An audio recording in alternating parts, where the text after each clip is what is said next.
বন্ধুরা সকলকে আবারও আবুলশ্রী শিক্ষালয় ইউটিউব অ্যান্ড ফেসবুক চ্যানেলে স্বাগত জানাচ্ছি।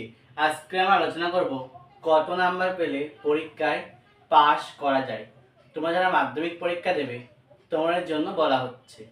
দেখো, তোমাদের পরীক্ষায় 25 নাম্বার তুলতে হয়, কিন্তু এর মধ্যে একটি ভাগ আছে যেটা তোমাদের স্কুল থেকে প্রজেক্ট থেকে 10 নাম্বার দিয়ে দেয় এবং লিখে তোমাদের 15 নাম্বার তুললেই ম্যাক্সিমাম ছেলেমেয়ে কিন্তু পাস করে যায়। কিন্তু আমার মতে তোমার লিখে কিন্তু 20 নাম্বার তুলবে, তাহলে প্রজেক্টে তোমাদের 9 কিংবা 10 বা যাক দেখ না কেন তোমরা কিন্তু হামেশাই পাস করবে। কাজেই এই বলে আজকে ভিডিও এখানেই শেষ করলাম। বন্ধুরা সকলকে আবারও আবুলশ্রী শিক্ষালয় ইউটিউব অ্যান্ড ফেসবুক চ্যানেলে স্বাগত জানাচ্ছি। আজকে আমরা আলোচনা করব কত নাম্বার পেলে পরীক্ষায় পাস করা যায়। তোমরা যারা মাধ্যমিক পরীক্ষা দেবে তোমাদের জন্য বলা হচ্ছে।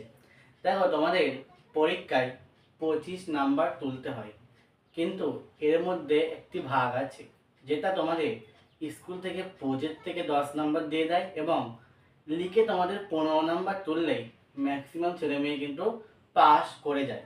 কিন্তু আমার মতে তোমার লিখে কিন্তু 20 নাম্বার তুলবে, তাহলে প্রজেক্টে তোমাদের 9 কিংবা 10 বা যাক দেখ না কেন তোমরা কিন্তু হামেশাই পাস করবে। কাজেই এই বলে আজকে ভিডিও এখানেই শেষ করলাম।